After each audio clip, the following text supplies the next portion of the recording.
right, let's pray. Dear Jesus, as we study your word, as we get into the Song of Solomon, I ask and pray that our hearts would be receptive. I ask and pray, dear Jesus, that you would speak to us and fill us and empower us with your Holy Spirit. And if there's anyone here this morning who doesn't know you, dear God, that they would come to the saving knowledge of you. We worship you, dear Jesus, for your grace and your mercy on our lives. And we give you this time, knowing your word will never return void. In Jesus' name, and all God's people would say, amen. I heard of a story of a 4-year-old little girl. Her name was Susie, and she had gone to school that day, and her teacher had told her the story of Snow White, and she was just mesmerized by this story. I mean, just the Prince Charming, and you know, the coal mine, and the diamond mine, and just the whole story, and the Wicked Witch, and so on. And she raced home to tell her mom with wide eyes and excitement, and just, Mom, and then the prince, he kissed her, and you know what happened next? And the mom was like, well, yeah, they lived happily ever after. No, they got married. You know, little Susie, without even knowing it, hit a deep truth. Many people believe that getting married and living happily ever after, like the fairy tales, is going to happen. But that's not the case.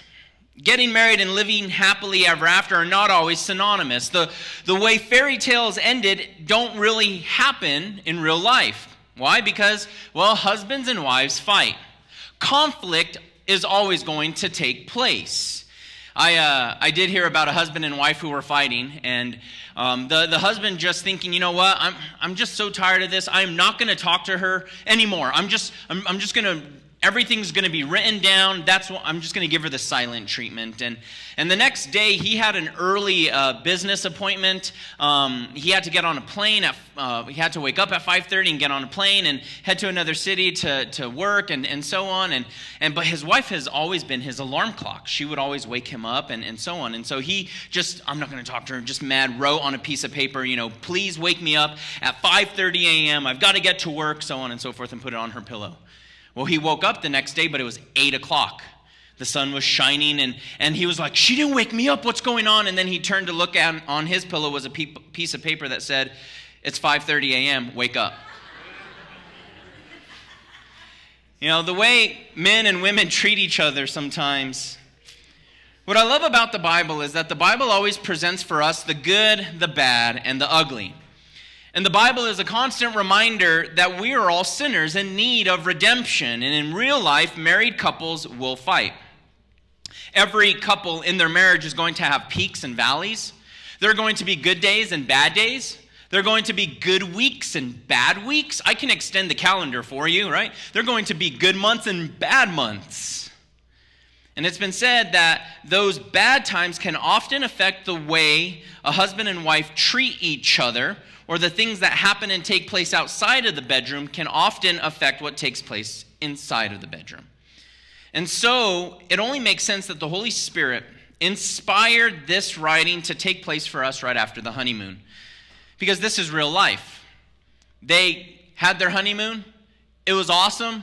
It was great. It was glorious. And now they come home and real life sets in, and they have what we would call their first fight as a married couple. And so if you're taking notes this morning, I've titled this morning's message, Trouble in Paradise. And we'll be looking at 4 points. We'll be looking at chapter 5, verse 2 and 3. We'll see this conflict that arises. Then we'll look at verse 4 and 5, and we will see the reaction to the conflict. Then verse 6 and 7, we will see ultimately that guilt will set in on them, that they will feel bad over the way that they treat one another. And then verse 8, ultimately, we'll see that there is ultimately hope and resolution towards fixing the things that went wrong. Now, if this is your first time or you haven't been in a while, I want to set the scene so we're all on the same page. We are currently in the Old Testament book, the Song of Solomon. And the Song of Solomon is a book that, well, some of us might view and or consider a bit controversial. And the reason being is because of its content. It has to do and say a lot about sex, a lot about intimacy and marriage, dating and relationships and fighting and in-laws and so on. And so the reason why we're going through this book is because ultimately as a church, we believe that all Scripture is given by God and it is profitable for doctrine, for reproof, for correction, and ultimately instruction in righteousness so that we can be equipped to do the work that God calls us to do. And so because it's inspired by God, God put it there for a reason. And I think the reason being is because, well, God designed sex, He designed marriage, He designed intimacy, and so if anybody should be speaking on the subject, it should be the church. We've been living in a world and in a culture where it has no problem telling us that this is what a woman should look like and what a man should look like, and this is what dating should look like, and you swipe left and you swipe right and you do all of these things and so on. But we live in this culture, but we are not of this culture. We're not of this world. And ultimately, Song of Solomon is written by God to give us the right way to approach these things. And so that's the reason why I've titled this series, Bringing Sexy Back, because I want to say that sexy, is and what sexiness looks like is monogamy and making a covenant with your eyes not to look at a woman lustfully and so on and so forth. And what we've seen thus far in the Song of Solomon series is we've seen this guy and this gal first have attraction towards one another. Then they got into what we would call the friend zone and started hanging out with one another. Then they started dating, and it was a getting to know you sort of a situation. Then it moved more into an intimate type of dating, what we would call courtship, where it wasn't just getting to know you, but rather getting to understand you. It goes from hanging out to really sorting out the issues. What do you believe? What are your doctrines? What are your paths? So on and so forth. Then they got engaged. Then they had their wedding day. A couple weeks ago, we talked about the honeymoon, and how awesome was that? Right? Yeah. Yeah, okay. So you know what I mean. It was pretty awesome. And now they're back from the honeymoon. They went to Cabo. It was good for a couple of days. Now they're back and real life sets in. So notice our first point, conflict. Chapter 5, verse 2, it says, I sleep, but my heart is awake. It is the voice of my beloved. He knocks, saying, open for me, my sister, my love, my dove, my perfect one. For my head is covered with dew, my locks with the drops of the night. I have taken off my robe, and how can I put it on again? I have washed my feet, and how can I defile them? We get home from the honeymoon, and real life sets in. There are some problems in paradise. 20% of the Song of Solomon deals with conflict. It's a big chunk of the 8 chapters. It deals with conflict and issues, sorting things out, figuring things out. And sometimes I feel like the only people who don't think that there are going to be problems in marriage are engaged people. It's because typically, like, if you're single and or you're dating, you understand that there are going to be fights and issues. But there's this weird time period where you're engaged and it's like, we can't fight. We can't allow. Yes, dear, whatever you want. You want purple, bridesmaid dresses, whatever you want. You want those flowers? Sure. And it's kind of this engagement period where everything's honky-dory and awesome. And then you get married and like, real life blows up. Song of Solomon, Chapter 5 is a sober reminder to us that, well, husbands and wives fight. And in our text, it presents what we would maybe call a bedroom scenario, as often is the case with sometimes fighting within marriage relationships. Well, it's usually in the bedroom. And what's happening here is we see really that Solomon has been working all night. Remember, this is Hebrew poetry, and we'll see Hebrew parallelisms in it.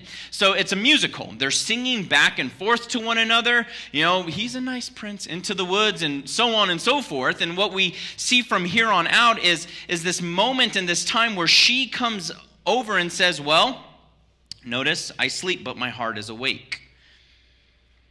And then it says he knocks. And he says, my locks with the drops of the night, my head is covered with the dew. It's a late night, or I should maybe say an early morning.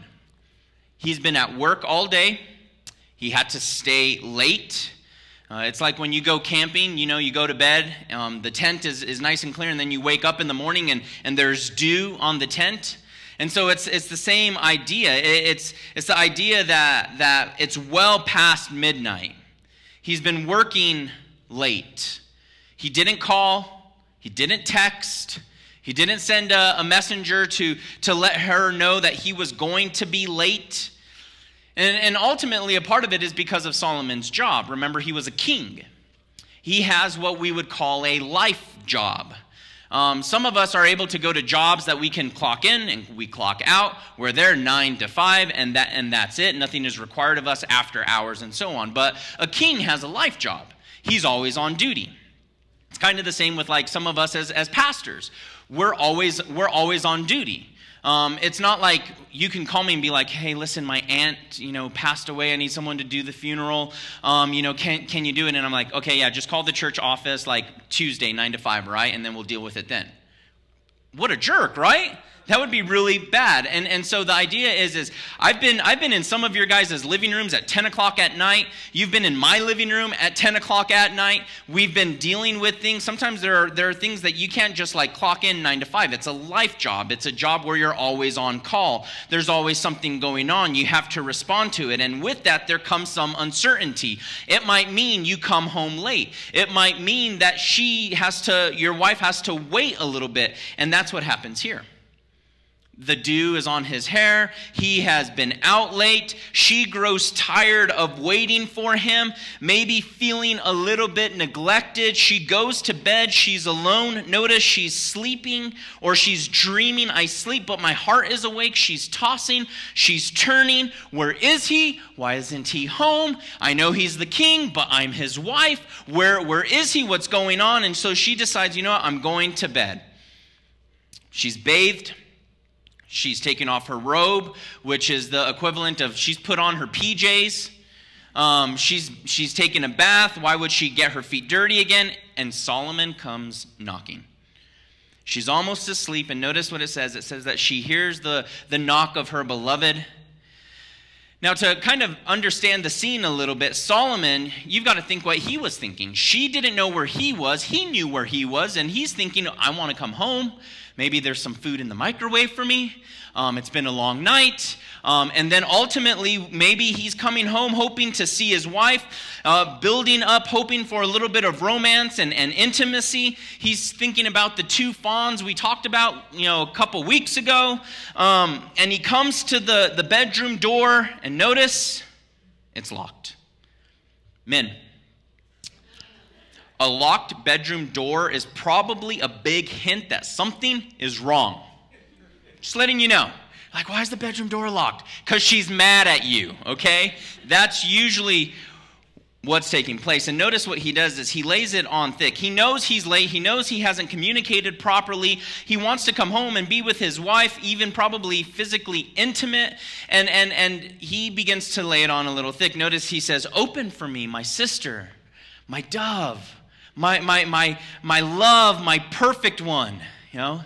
He's sweetheart, love of my life, sweet cheeks, sugar dumplings, like open the door, cutie pie, I'm here, I'm home. In verse 3, she says, I've taken off my robe. How can I put it on again? I've washed my feet. How can I defile them? That's Hebrew for I have a headache. Nothing's happening tonight, all right? That's what it is. And in all reality, I think she's throwing in a little bit of a dig, but here's the deal. Does she have a right to be upset? Yeah. I think so.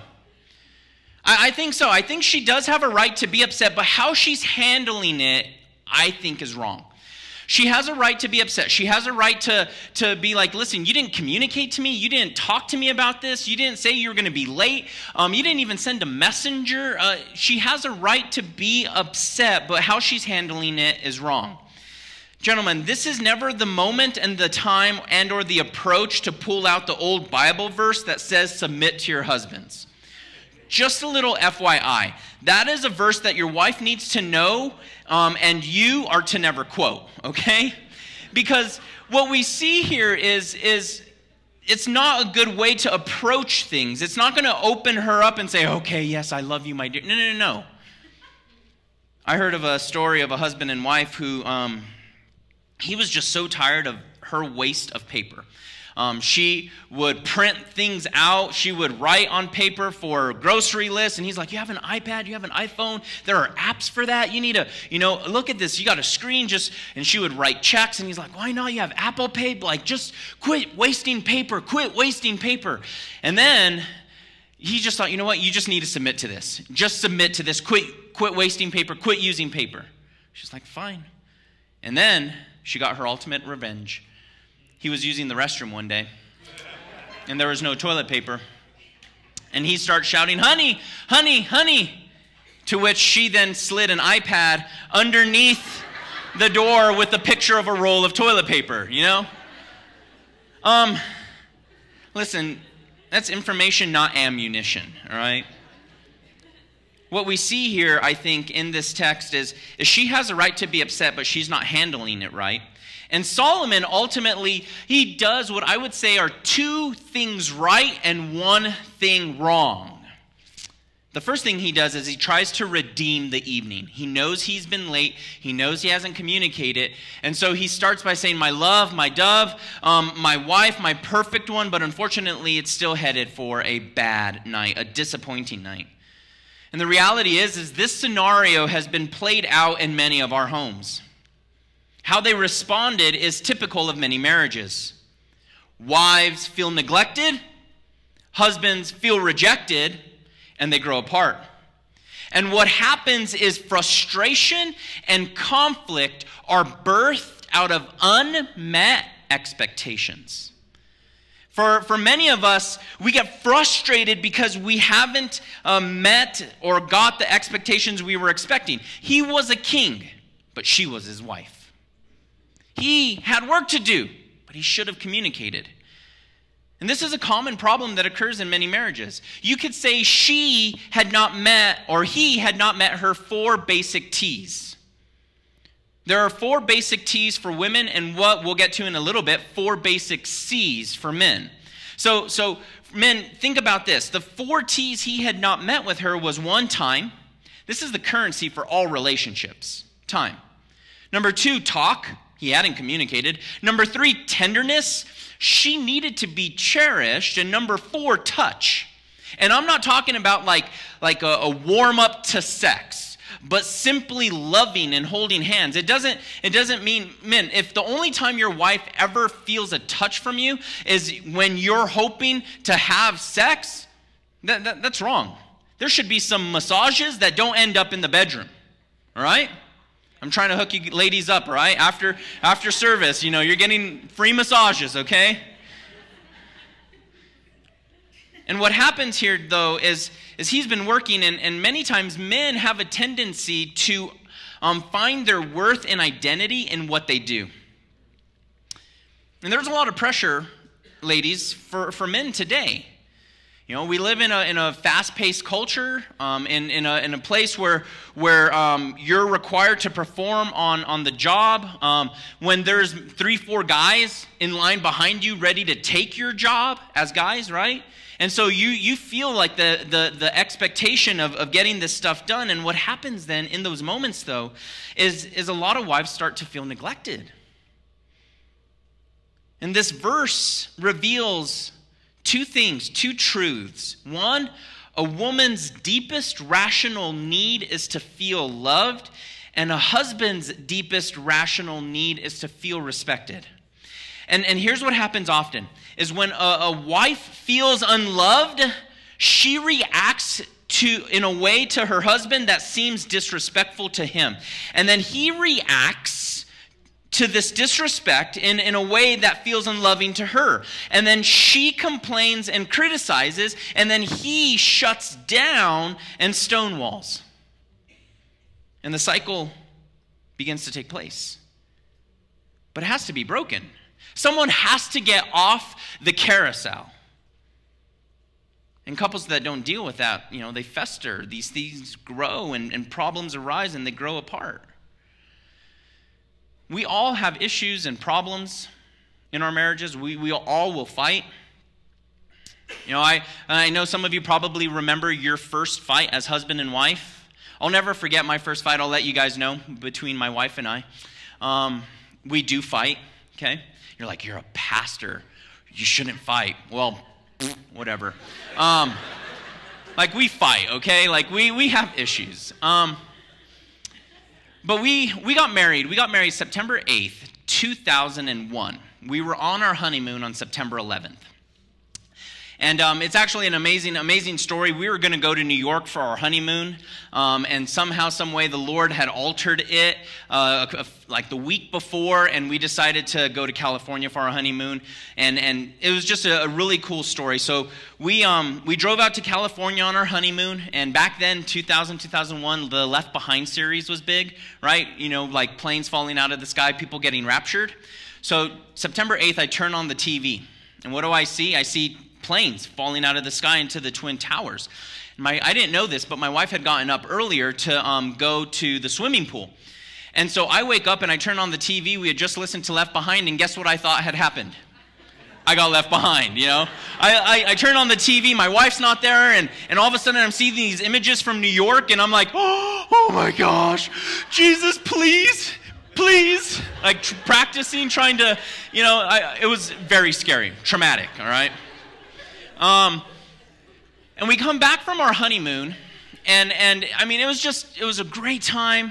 We come back from our honeymoon. I head back to work. I was doing youth ministry in Albuquerque, and she decided to you know, do all of our laundry at home, and I come home, and she has all of our laundry done, and God bless her heart. I love my wife. She's perfect. But she grew up in what I would call a dysfunctional ironing home, where they didn't teach her how to iron. And so I came home and she had ironed all of my jeans straight down. And because I'm such a gracious, amazing, loving, awesome husband, I began to tell her every way that she did this wrong. And she was like, well, I just wanted to bless you. And I'm like, is this a blessing? You know, and I was a jerk, okay? There's no ifs, ands, or buts about it. I was a jerk. I was not nice. I have asked for forgiveness and apologized, but I'm publicly apologizing today. I'm sorry. Love you. Okay, so the reality is couples fight. Why? Because we're all sinners, and we're selfish. The question is, will we fight fair, or will we fight below the belt? Will we decide to say and lean upon the Lord and say, I will not react in the flesh, but rather I will respond in the Spirit? Notice the reaction. Verse 4 and 5, it says, my beloved put his hand by the latch of the door, and my heart yearned for him. I arose to open for my beloved, and my hand dripped with myrrh, and my fingers with liquid myrrh on the handles of the locks. And I opened for my beloved, but my beloved had turned away and was gone. First, she had locked the door.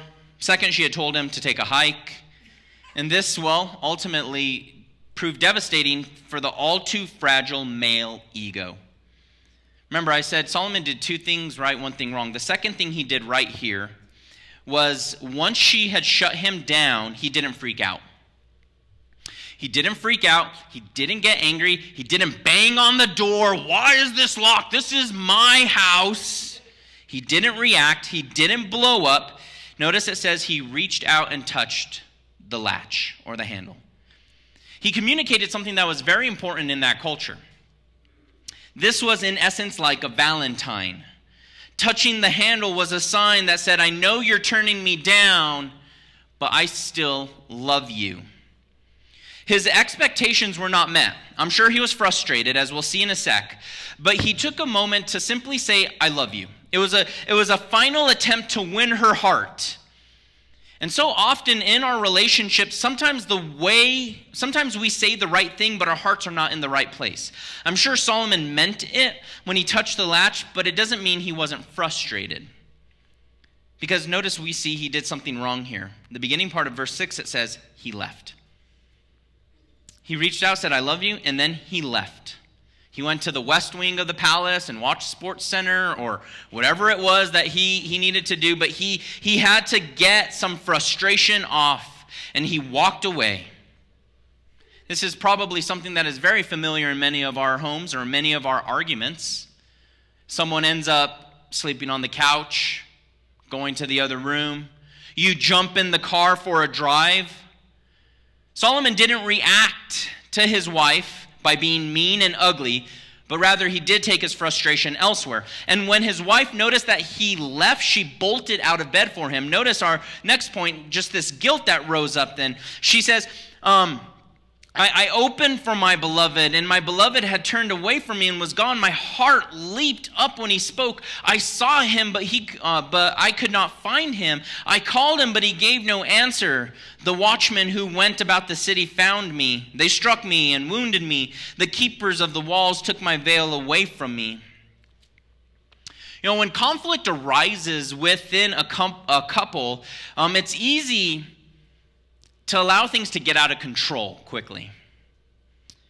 You say things and do things that are not good and or godly. We've all experienced that. I won't ask you to raise your hand. Proverbs 18:2 says, fools have no interest in understanding. They only want to air their own opinions. And how true is that? Listen, sometimes we talk to the person that we're supposed to be one flesh with in ways that we would never talk to our bosses. We're supposed to be one flesh with our spouse, unity brought together, and we talk to them in ways that we would never talk to a stranger on the street. Sometimes we're rude, we're ugly, we're mean. Pride kicks in. We rehearse in our minds what they deserved. What they deserve. This is what I'm owed. And pride distorts this reality, and this little defense lawyer pops up in our mind and thinks of all the reasons why your spouse deserves judgment and why they're wrong and why I'm so right. And the more frustrated we are, the more we allow anger to shape our reaction. And listen, by listing all our strengths and listing all of our spouse's failures, listen, by listing our strengths and listing their failures, you have automatically put yourself in the company of Satan. Because the devil is the accuser of the brethren. He accuses us day and night. And when you start making lists of why your spouse is wrong and why your spouse deserves this, you have now put yourself in the company of the devil.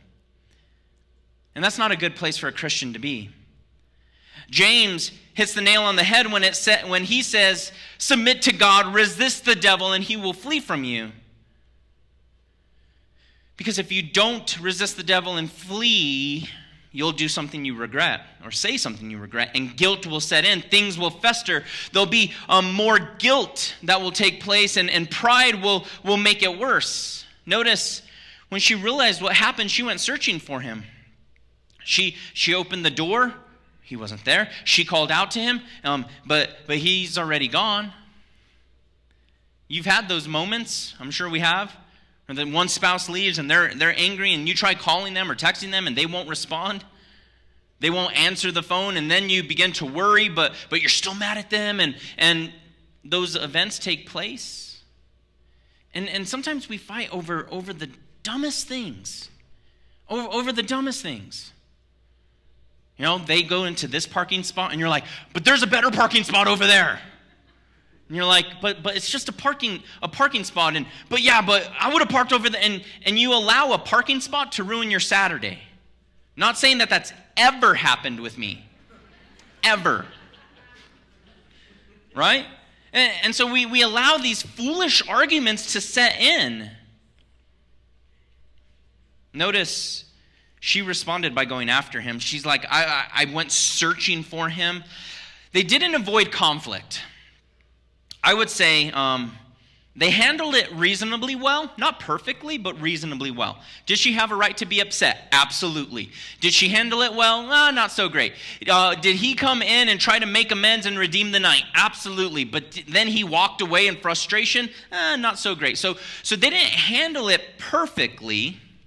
Notice the next verse, verse 7. It's kind of a weird verse. It says, I went out and there were the watchmen and they struck me and they wounded me. One commentator I read said that God was punishing her for depraving her husband. I strongly disagree with that. Absolutely not.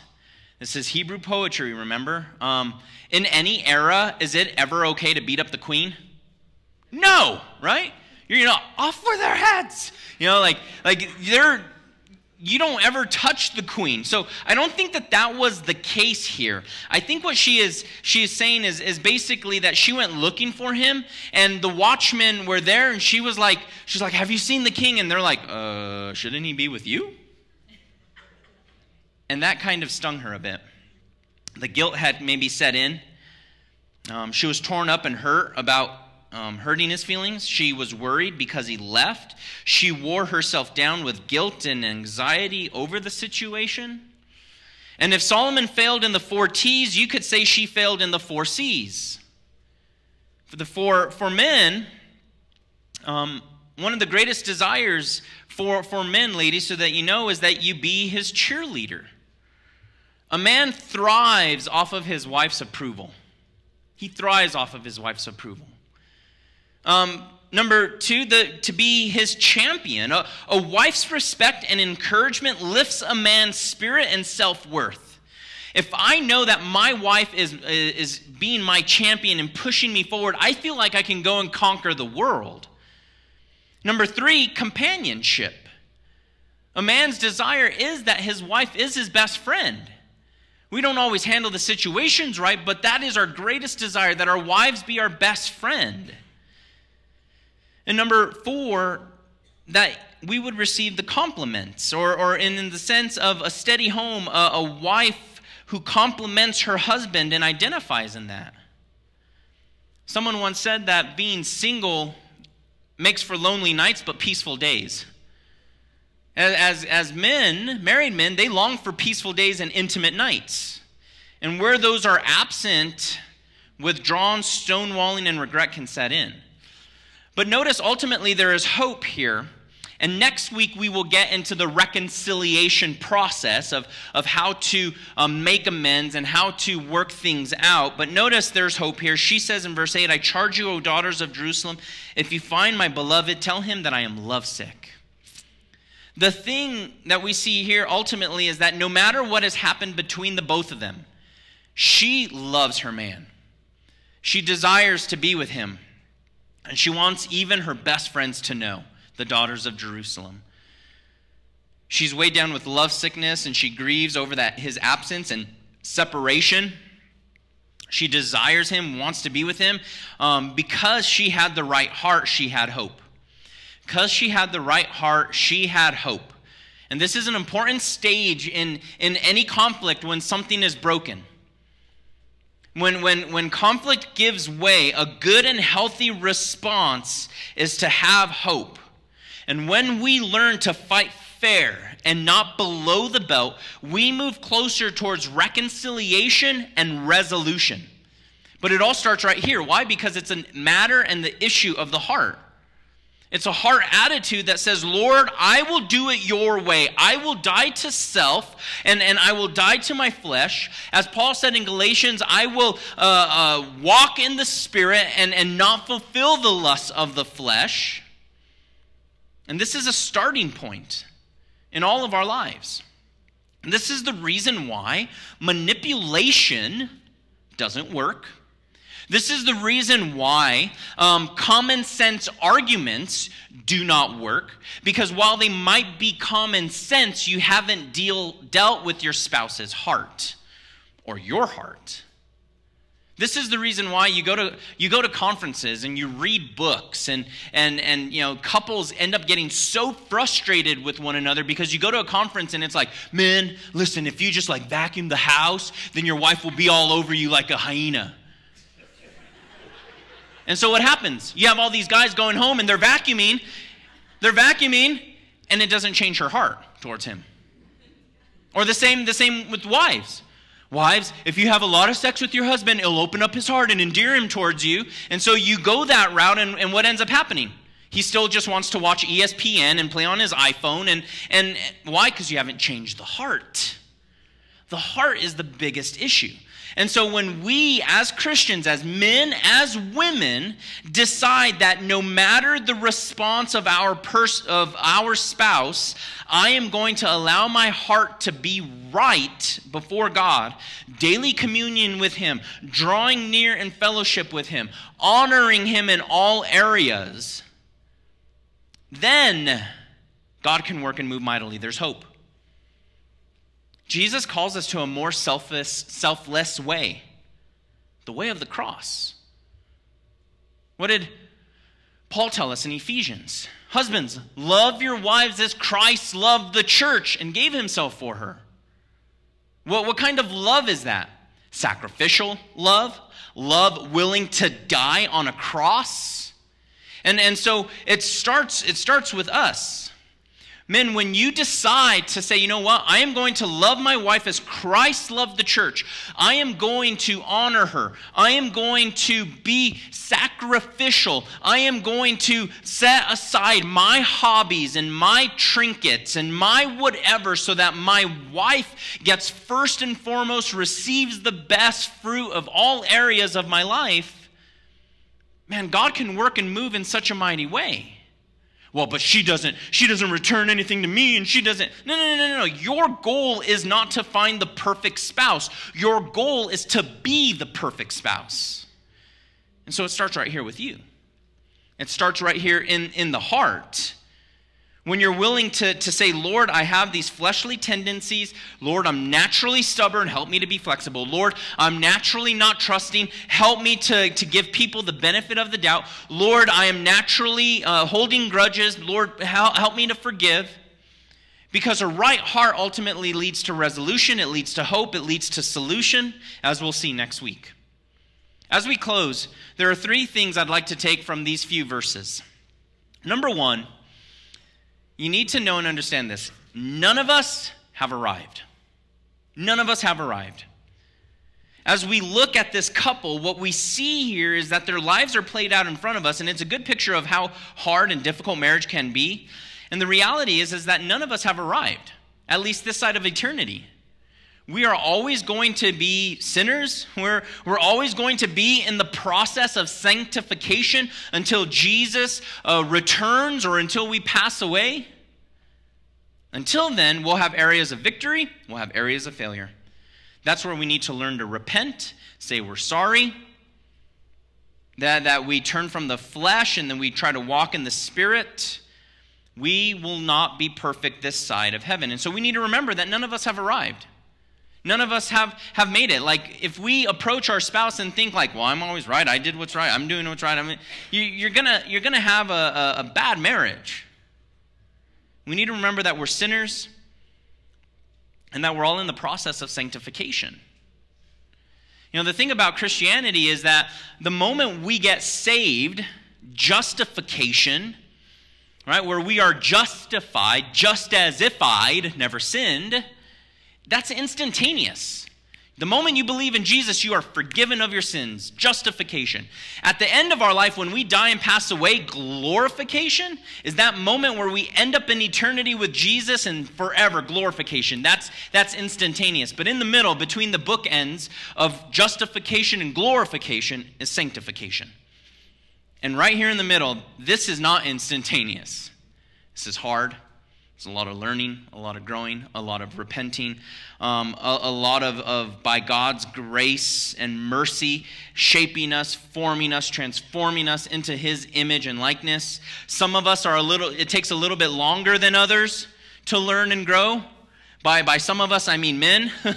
Right? A lot of us, it takes us a little bit longer to grow, and that's why, ladies, give us some grace, act in grace in those moments.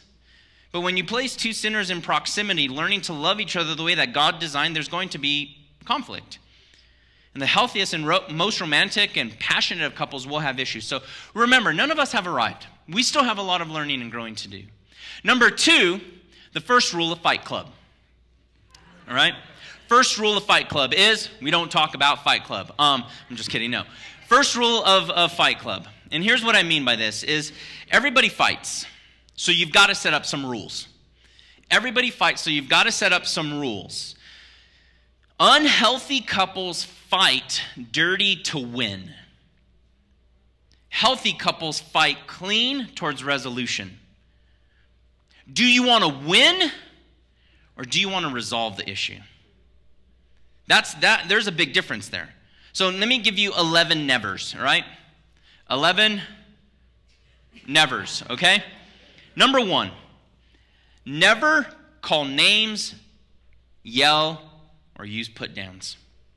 Proverbs 29:11 says, a fool vents his anger, but the wise quietly hold it back. You need to slow down and think through the things that you're saying. We're going to have conflict, yes, but there's no need to yell. There's no need to use put-downs. Words are powerful, and they destroy a whole lot. This little thing in your mouth called the tongue can destroy relationships. It can destroy a lot. So never call names or yell. It's just not helpful. Number 2, never touch your mate out of temper or frustration. Ever. There are no ifs, ands, or buts. Physical abuse is off limits forever. End of story. Got me? All right. 2 of you got me. The rest?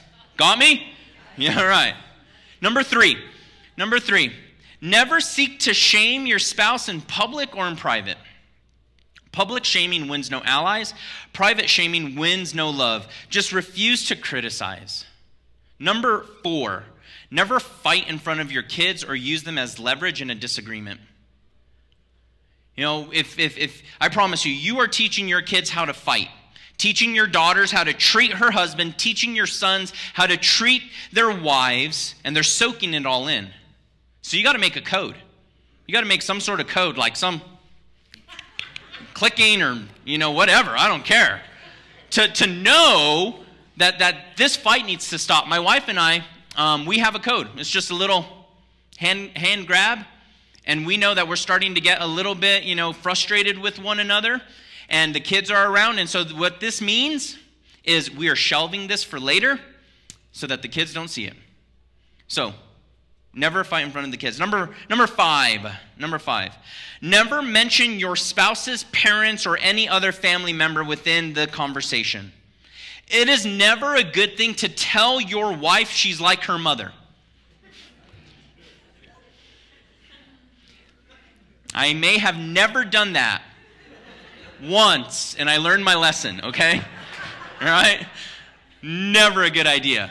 And ladies, it is never a good idea to blame your husband's parents for their failure to bring him up right, okay? No, that's off limits, okay? Number 6. Never get historical. Never get historical. 1 Corinthians 3, verse 5 says, love keeps no record of wrong. And a mental checklist of all they did wrong makes you lead towards retribution, not resolution. Number 7. This is my favorite. Okay? Never quote your pastor in a fight. Okay? Leave us preachers out of it. Leave us preachers out of it. Well, Pastor Fern said, no. Here's the reason why, just so you get my heart on this, okay? When you quote me in a fight, you have diminished the opportunity I have to speak in that person's life, because if they come in for counseling, they're going to automatically think I'm already against them. So don't quote your pastor in a fight. And besides, I wasn't there. You got yourself into it. Get yourself out of it. I was probably at home ironing my pants, okay? So just leave us out of it. All right. Number 8. Never use the word never or always. These are exaggerations. Well, you never pick up your socks. Really?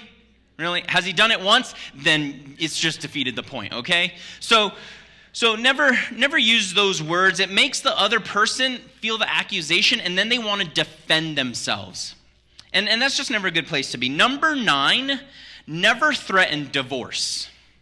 The D word is off limits. The thermonuclear option is not okay. So just work it out. You're going to have to work it out. Never use the word divorce. Number 10. Never withhold physical intimacy or use sex as a manipulation.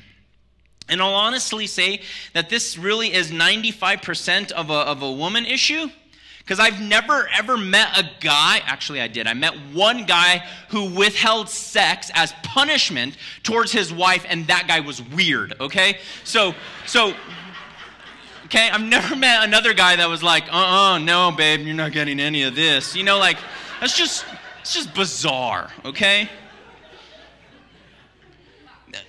Really, in all honesty, when you withhold sex or physical intimacy to manipulate, it's a sinful way to resolve an argument. And number 11, in which this is the most important, never put off seeking resolution. Never put off seeking resolution. Ephesians 4 says, "Be angry, do not sin. Do not let the sun go down on your wrath, nor give place for the devil." This is a verse that says, listen, it's okay. You've been wrong. Something's happened. That's a normal human emotion, but you've got to work through these issues. You've got to work through it. You get counseling. We've got the marriage ministry. We've got pastors here that want to counsel and love and minister with you through it. It's going to be work. It's going to be hard, yes, but never put off resolution. And lastly, and we'll close with this, love ultimately suffers long. You know, Solomon was a king. Do kings demand? Yeah. Do kings command? Yeah. Kings don't beg. Kings don't ask. But yet, here's Solomon knocking on the door of his home where his wife is, desiring to be with her. He failed. There were some issues. They didn't handle some things right. Absolutely. But ultimately, love suffers long. Love goes through the good times and the bad times, the highs and the lows, the peaks and the valleys, the issues and the problems, the past and the future. Love suffers long. And even though Solomon failed and the Shulamite woman failed, we have a greater king who doesn't demand, who doesn't beg or command us, but rather we have Jesus who stands at the door of our hearts and knocks. He desires to have relationship with us so that we could be forgiven. He suffered long and hard so that we can pursue him and honor him and live for him, to make sure that we receive his love. Will you let him? Dear Jesus, we thank you for your grace and your mercy in our lives. I know that for many of us, we're just trying to make it day by day. Some of us, our marriages are really struggling. For some of us, we desire to be married. I pray, dear Jesus, that our hearts and our lives would be open to you as you knock on the door of our hearts. You know, maybe you're here this morning and you don't know Jesus. You feel that knocking on your heart, but you've never allowed him in. Listen, he's not going to barge in and break the door down. He'll only come in if you let him. And so if you're here this morning and you realize that you need a right relationship with Jesus Christ, forgiveness and grace, I just ask that you would lift your hands so that I can pray for you. And just ask that Jesus would work a mighty work within your heart this morning. Is there anyone here? Well, dear God, I thank you for your people and your grace and your mercy. And as we take communion, we remember what you did for us on the cross. And so we worship you this time in your name. Amen. Well, we're going to...